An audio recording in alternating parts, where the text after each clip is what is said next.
রাধে রাধে, ভগবানের নাম নিয়ে শুরু করলাম আজকের ভিডিওটা। তো সত্যি খুবই কষ্টে আছি, দুঃখে আছি। মানে আমার শরীরটা সত্যি খুবই খারাপ, মানে ঠান্ডা লেগেছে। আর ঠান্ডায় আমার নাক, মুখ, চোখ, মাথা সব কিছু একদম পুরো যন্ত্রণায় ফেটে যাচ্ছে। সর্দি, কাশি, জ্বর সব রকম হয়েছে। তবু আমি গিয়েছিলাম মাকে নিয়ে। আমাদের বাড়ির পাশে একটা অনুষ্ঠান হচ্ছে, হরিসভা। তো এখানে প্রত্যেকটা বছরই হয় অগ্রহায়ণ মাসে। আর আমার সাথে আমার দিদি, আমার ভাইপো, আমার মা সঙ্গে গিয়েছিল। তো গিয়েই সত্যি খুবই আনন্দ হয়েছে আর খুবই ভালো লেগেছে আমার।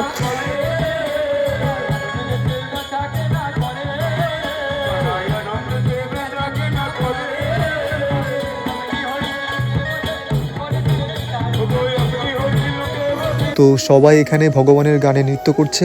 আর এই সুন্দর মুহূর্তটা আমি ভাবলাম যে ক্যামেরা বন্ধ করি আর সবার সাথে শেয়ার করি। তারপর চলে গেছিলাম খাওয়া দাওয়া করতে, মানে ভগবানের ভোগ গ্রহণ করতে।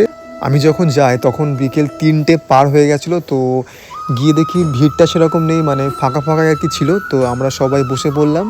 তো ফাঁকা ফাঁকায় খেয়ে নিলাম আমি, মা আর দিদি। আর আমার ভাইপো তো গিয়ে আগে খেয়ে নিয়েছে, ওটা আমি আর ক্যামেরা করতে পারিনি। তো আমি যে ভিডিও বানাই আর কি ইউটিউবে প্লাস মানে ফেসবুকে, তো আমাকে কেউ সাপোর্টও করে না। মানে বাড়ির লোক বলো আর মানে বাইরের লোক বলো, কেউ সাপোর্ট করে না। জাস্ট আমি ভালোবেসে মন থেকে করি। আর জানি একদিন একদিন নিশ্চয়ই আমি এর ফল পাবো। তো এটা আমি মাইক নিয়ে বলতে চাই।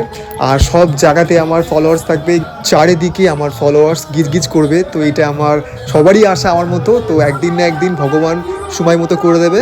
তো এটা জোকসা পার্ট, সবাই খারাপ মনে করো না, ঠিক আছে? আমি আমার মনের কথাটা বললাম। তো এখানে আমি ভোগ গ্রহণ করছি। আর লাস্ট মোমেন্টে আমি চলে আসছি বাড়ির দিকে। তখন বিকেল প্রায় 4:15 বাজে। তো আমি যেখানেই যাব ভিডিও বানাবো, ভিডিও শ্যুট করব। আর আমার মুহূর্তগুলো আমি শেয়ার করব। এতে কারোর কোনো কিছু এসে গেলে আমার কিচ্ছু করার নেই। আমি ভিডিও করে যাব। এতে আমি টাকা পাই, ডলার পাই বা নাই বা পাই,